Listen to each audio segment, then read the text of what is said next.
Hola, primero que nada, muchísimas gracias. Buenas tardes. Una disculpa por el retraso, por el inicio de la sesión, pero bueno, había varias personas que no habían llegado todavía.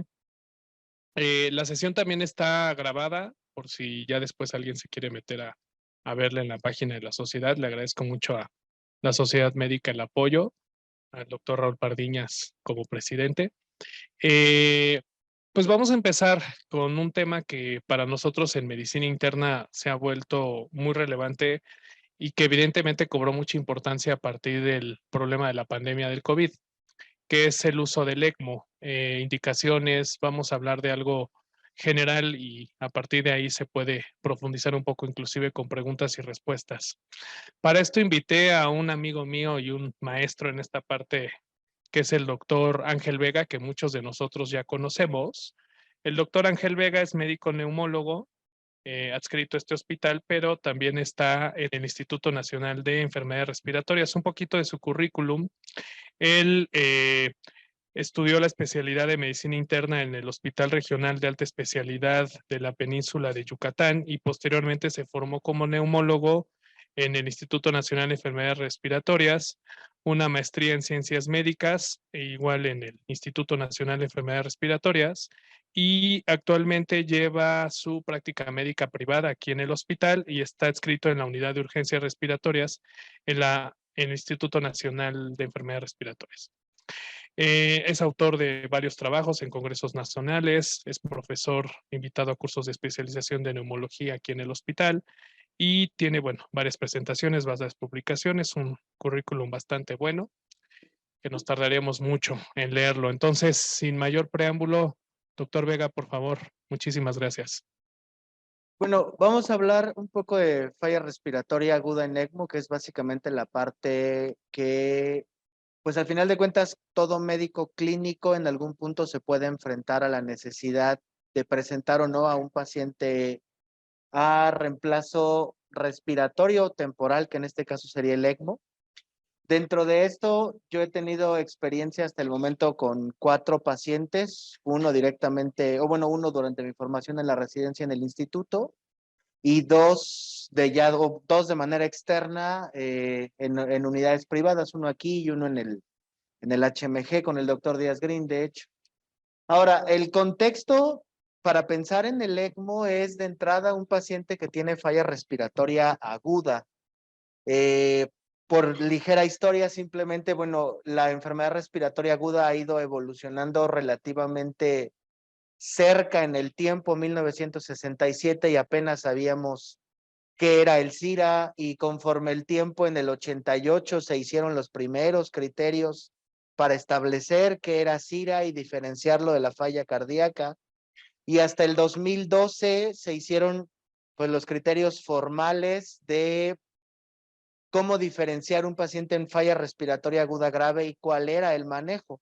Y aún así, la pandemia de influenza, podemos decir que costó muchas vidas porque no se sabía cómo ventilar, cuáles eran las metas de protección, cuánto era cuánto en ventilación mecánica. Entonces, es importante empezar desde aquí, que, bueno, en general, de los primeros estudios y más grandes para la evaluación del paciente en falla respiratoria fue el LongSafe, que evaluó en 50 terapias a 3,000 pacientes, y de ahí pues sabemos que el paciente con una PAFI de más de 300, pues la mortalidad y la prevalencia va a ser baja, que la mayoría de los pacientes que vamos a ver van a ser pacientes en un estadio moderado del SIRA, en el cual la mortalidad es de 3 de cada 10, pero el problema va a ser en los pacientes que tienen un SIRA grave. De hecho, en este punto es en el que el ECMO es en el que va a tomar una relevancia.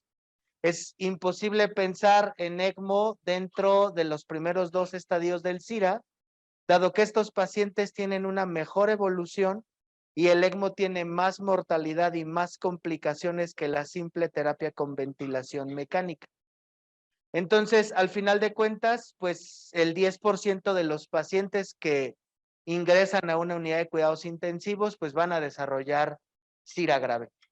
Ahora, ¿el ECMO es una herramienta de inicio en pacientes con SIRA, como les comentaba? No. Es una herramienta para el paciente que está completamente fuera de metas de ventilación mecánica. Por ejemplo, este es que es uno de los pacientes, el paciente que tuvimos aquí, pues si se fijan, lo estábamos ventilando con 30 de frecuencia respiratoria, 36 de presión inspiratoria, 80 de FiO2 y estábamos completamente fuera de metas de ventilación mecánica. Aquí en estos pacientes la herramienta es para falla respiratoria hipoxémica refractaria al manejo con hipercapnia fuera de metas permisivas, que es en el punto en el que vamos a pensar en la sustitución con ECMO. Pero antes de eso tenemos que establecer que estamos cumpliendo con las metas descritas desde el 2012 con la descripción del driving pressure, de la presión meseta, del poder mecánico. O sea que estamos adecuadamente evaluando al paciente correcto, teniendo metas de protección pulmonar adecuadas, evaluando adecuadamente la mecánica pulmonar, que estemos en metas y pues ya dispositivos avanzados como sería el balón esofágico para la presión transpulmonar, la evaluación de gases y otras complicaciones, ¿no? Antes de pensar en el ECMO es tener al paciente bien establecido, bien ventilado y dentro de metas de protección, que bueno, al final de cuentas, pues este es parte del entrenamiento que todos tenemos en medicina interna y la especialidad de los intensivistas. Ahora, cada paciente es diferente, no es lo mismo ventilar esta neumonía que esta neumonía y cada mecánica pulmonar será diferente y ahí es donde tenemos que decidir qué tanto pronóstico tiene en ventilación el paciente. La verdad, siendo objetivos, los pacientes en ECMO, hay veces que te progresan muy rápido y te quedas sin tiempo y voy a ir a esa parte porque nos pasó con el paciente de aquí. De un paciente con una neumonía estable progresamos a un pulmón fibrótico y a una conexión de ECMO rápida por el estado del paciente. Entonces, sí es cosa de ir evaluando poco a poco. Ahora, ¿el ECMO qué hace? Al final de cuentas, lo que nosotros estamos evaluando en la asistencia ventilatoria es el transporte de oxígeno. El cuerpo requiere un consumo de oxígeno de 600 mililitros minuto para mantenerse estable y una relación aporte de oxígeno, consumo de oxígeno de 5:1. En un estado de choque, en una neumonía, este aporte se vuelve rebasado por la demanda y lo primero en lo que nos afecta, pues es en la saturación venosa de oxígeno y por consecuencia en el transporte o en la eliminación de CO2. Al final de cuentas, lo que va a hacer el ECMO es sustituir o aportar sangre oxigenada al cuerpo que ya no está logrando ser aportada por el ventilador por medio de presión, por medio de FiO2, por medio de las aminas. Entonces, el ECMO lo que va a hacer es tratar de acercar la DO2 o el aporte de oxígeno a la VO2, que es el consumo, a un aproximado de 5:1. Esa es la intención de la membrana para mantener las condiciones que en el ventilador ya son más dañinas que beneficiosas, que es la ventilación mecánica fuera de metas, la toxicidad por oxígeno por arriba de 60 más de 48 horas, o el uso de aminas elevadas, simplemente ya en terapia convencional, pues ya no lo estamos alcanzando. El ECMO, por lo tanto, lo que va a hacer es aportar entre 240 y 300 mililitros por metro cuadrado de oxígeno y este consumo medio es el consumo suficiente para que el cuerpo mantenga un estado de reposo. Y por lo tanto, el objetivo principal es acercar esa relación DO2-VO2 lo más cercano al 5:1 o a la relación 5:1 y evitar pues esta caída libre del paciente cuando ya no es ventilable y empieza paulatinamente todas las complicaciones de la anaerobiosis, la acidosis y la lactatemia.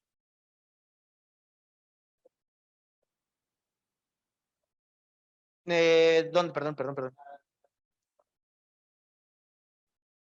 No, es aquí. O sea, nosotros consumimos en un estado activo 600 mililitros minuto.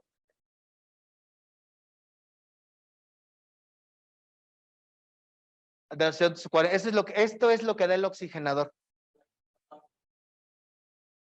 Como sí, o sea, sí.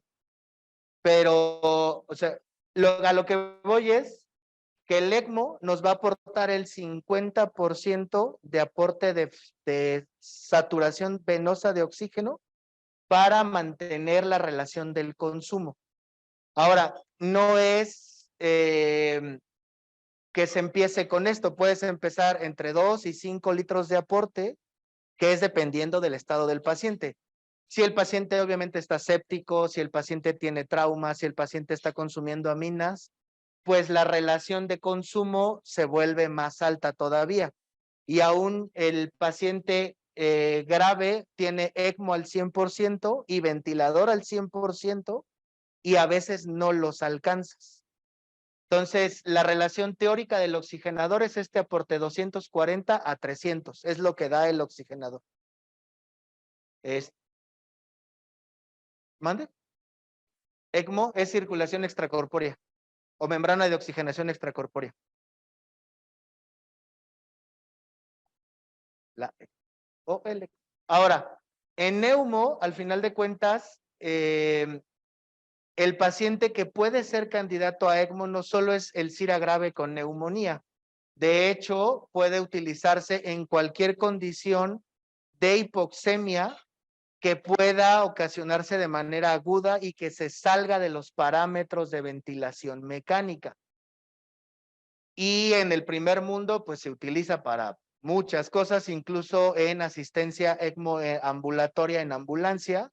En Francia conectan pacientes. Entonces, simplemente es un paciente que ya tiene una falla respiratoria hipoxémica y que mecánicamente el ventilador está siendo más dañino que lo que le está ayudando. Y las patologías son infecciosas, traumáticas, reumatológicas, inflamatorias, que la guía ELSO propone para el reemplazo de ECMO veno-venoso.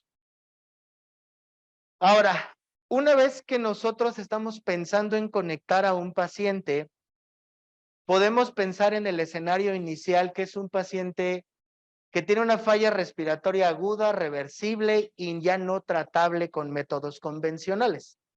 Esta terapia se conoce como puente a recuperación porque es un paciente que tiene neumonía y 20 años, neumonía eosinofílica, hemorragia alveolar o un asma, y que sé que lo voy a conectar y que también sé que lo voy a desconectar en los siguientes días.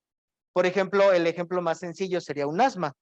Ya tiene un broncoespasmo severo que ya no es manejable con ventilador, lo conecto y sé que a lo largo de la terapia broncodilatadora de una semana lo voy a desconectar como si nada. Pero hay otros pacientes, como este, por ejemplo, que se pueden conectar siempre y cuando el paciente esté considerado para un trasplante pulmonar. Eso quiere decir el paciente con enfermedad respiratoria crónica, que ya ustedes lo tenían caracterizado y protocolizado y ya estaba aceptado a trasplante y le dio la neumonía, le dio la tromboembolia. Se puede conectar porque una vez que se resuelva la causa aguda, ya lo conoce Monterrey y está aceptado a trasplante. O es el paciente con hipertensión pulmonar, pulmón sano. Por ejemplo, el mes pasado el doctor Chavarría acaba de hacer el primer trasplante de hipertensión pulmonar severa de un paciente que estuvo 4 meses en ECMO. Pero ese paciente, si hubiera empezado por aquí, pues a lo mejor ni se hubiera conectado porque no está presentado y no sabes para dónde va. Entonces, este paciente, si es paciente de su consulta, ya lo tenían protocolizado, le pasa algo agudo, se comunican con Monterrey, se mete a ECMO y pues ya simplemente sigue en un puente a trasplante.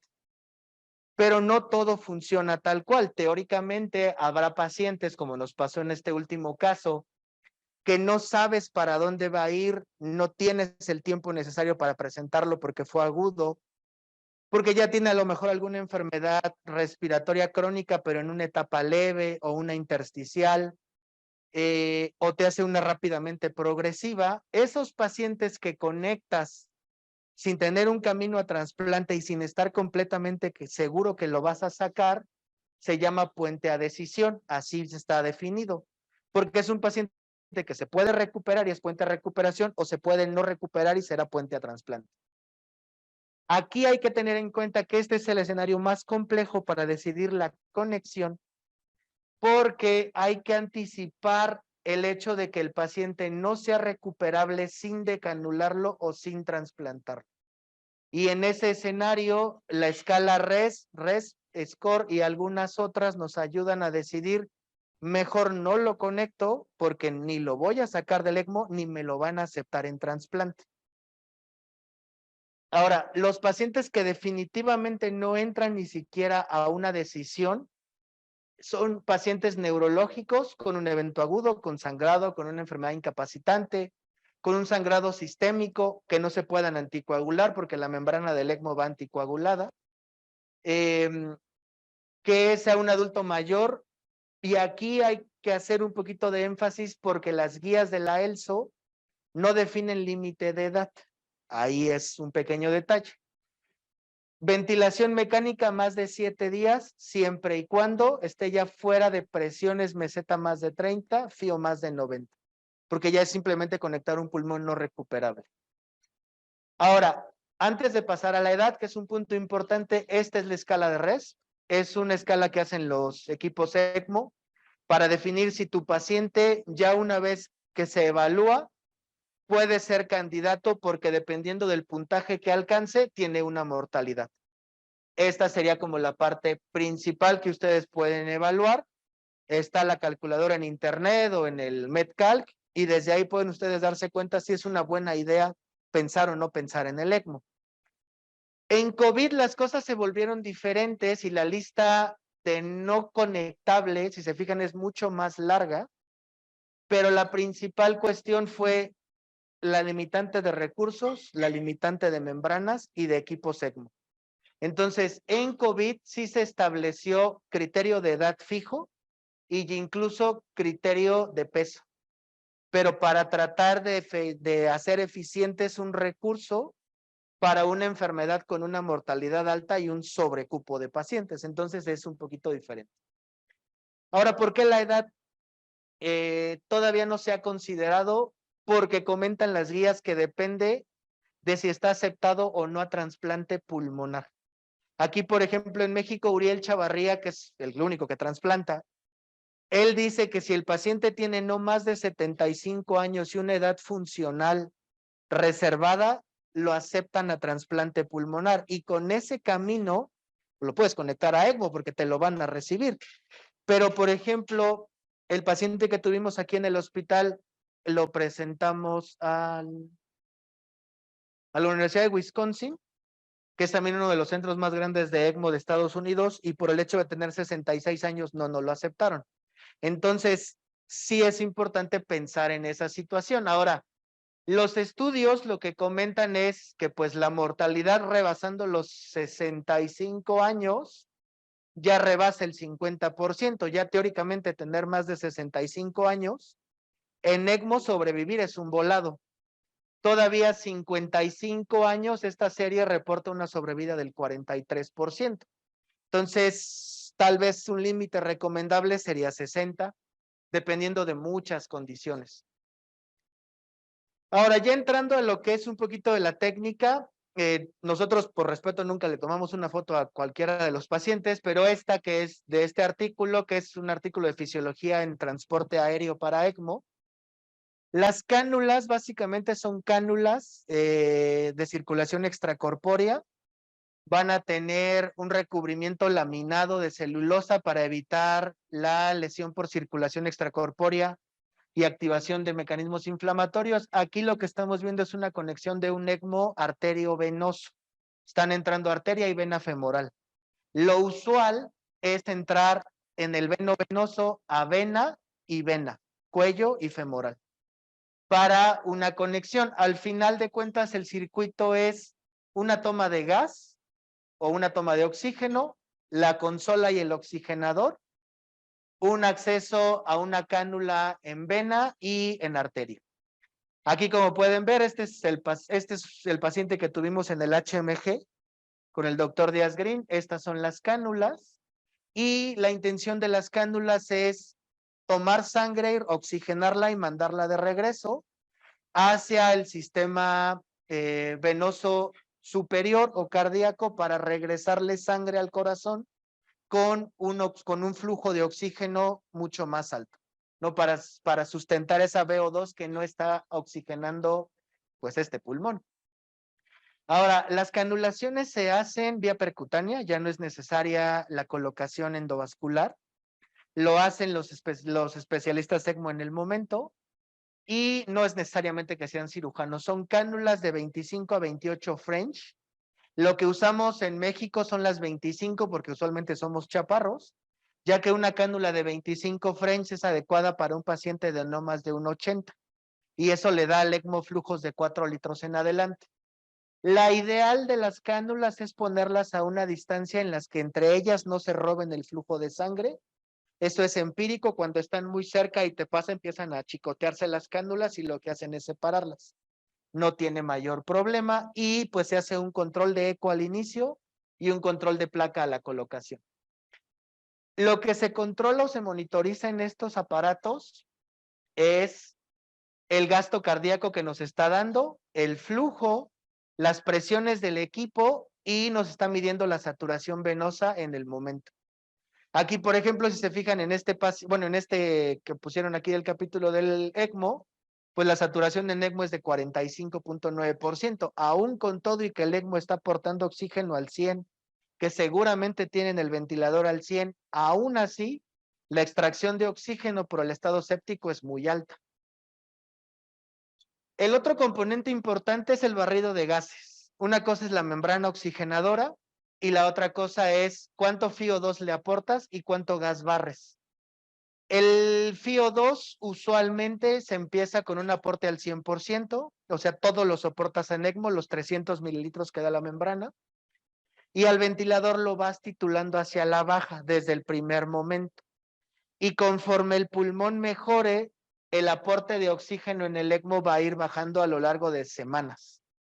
Por otro lado, el barrido de gases usualmente son tomas entre 1 y 9 o 10 litros.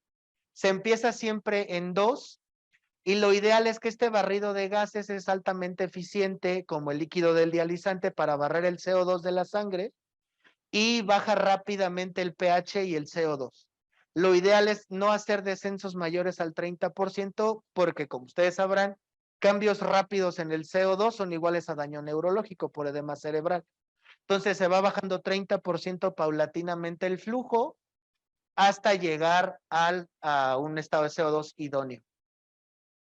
Ahora, una vez conectado en ECMO, pues el paciente al final de cuentas ya no necesita su pulmón porque se está oxigenando en otro lado.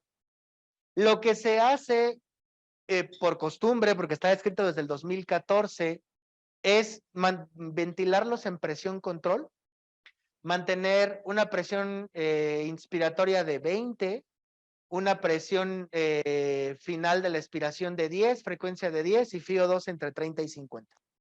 Básicamente los pacientes así se quedan y pueden ventilar pues usualmente 80 mililitros, 120, no te importa, lo que quieres es meter al pulmón en un estado de reposo pulmonar que se deje de cizallar con la fuerza mecánica del equipo. Al final de cuentas, si el ventilador lo apagas, tampoco le pasaría nada.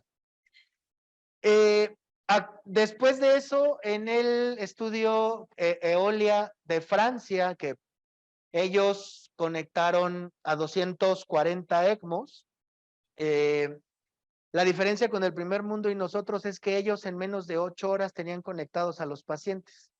Una vez que tenían o alcanzaban FiO2 de 80, presiones meseta de 32, los pacientes se conectaban a ECMO. Entonces, la sobrevida que tuvieron ellos fue muy importante, pero ellos lo que hicieron diferente a esto fue conectar en control volumen y en APRV, que es un modo de presión de liberación rápida. O sea, se salieron del paradigma de ventílalos en presión con esto y los ventilaron sin un control de volumen, pero sí con un control de presión. En modo volumen, el volumen necesario para que la meseta no fuera mayor a 24 o en APRV con una presión alta no mayor a 24. Una PIB de 10 e inmediatamente bajaron FIOS entre el 30 y el 50%, dejando totalmente la asistencia de oxigenación al ECMO. Hay que tener en cuenta que una FIO2 mayor del 60% genera activación de radicales y toxicidad de oxígeno. Y una frecuencia respiratoria entre 10 y 30. La idea de conectar al ECMO, que este fue al momento que conectamos a nuestro paciente, esta fue una foto de las 9 de la noche y esta fue una foto de las 11. Pues se fijan, teníamos presión pico de 39 con 32 de presión inspiratoria, le estábamos metiendo a fuerzas 425 para mantener un ETCO2 de apenas 35, o sea, ese pulmón ya no nos estaba ayudando en nada. Una vez, y bueno, aquí tenemos una meseta de 32, o sea, completamente forzando el pulmón a que le entrara aire o le entrara aire. Una vez conectado a ECMO, frecuencia de 10, presión de 10, PIB de 10, FIO de 80, aquí estaba todavía el cirujano terminando de suturar, pero inmediatamente los volúmenes corrientes bajan a 150. Realmente el volumen asequible para que este paciente tuviera una ventilación idónea y no daño pulmonar eran solo 150 mililitros. La verdad, 150 mililitros, pues no es nada, no es ni el espacio muerto. Pero la presión meseta baja de 32 a 18 al momento de la conexión. Técnicamente, sacar al paciente del daño pulmonar que le estamos originando y ventilarlo de otra manera. Ahora, el paciente con ECMO, este es el mismo estudio EOLIA, tiene una mucho mejor sobrevida que cualquier paciente que no se conecte. Teóricamente los números no tienen vuelta. La sobrevida en ECMO es muy diferente, pero hay que tener en cuenta que ellos seleccionaron pacientes con SIRA grave, pero que los estaban conectando en menos de 8 horas del inicio de la condición de no ventilable. Entonces, usar o no usar ECMO en nuestro centro, ya por experiencia de un paciente particular y de un paciente con seguro de gastos médicos Monterrey en este hospital, hay que tener en cuenta cuán tan rápido nuestro paciente se acerca a un estado de ventilable, no ventilable. ¿Qué tan rápido puedo evaluar la posibilidad de sobrevida en asistencia? Tener noción de las escalas de evaluación y notificar a un equipo de trasplante según el escenario. Uno de los principales problemas que tuvimos con la aseguradora, y eso sí es importante compartírselos en este centro, es que el paciente conectado seguíamos viendo si nos cubrían o no nos cubrían el ECMO 4 semanas después. Si fuera por el seguro, no tendríamos paciente hace 4 semanas, porque teóricamente, pues este ventilador no nos iba a dar más de 2 días en ventilación mecánica. Entonces, es importante que si identifican un paciente que pueda tener una falla respiratoria progresiva y está cerca de las edades límite, lo ideal es solicitar la valoración de trasplante, porque ese es el candado principal que en este país pone seguro de gastos médicos. Porque al final la terapia ECMO es muy cara. El paciente del HMG nos costó, bueno, le costó a la familia, nosotros, ¿qué? 9 millones de pesos y el de aquí 5. Y entonces sí es importante tener esa noción antes de decir lo voy a conectar, porque la conexión es de 1 millón de pesos entre las consolas, los oxigenadores y la colocación del primer día.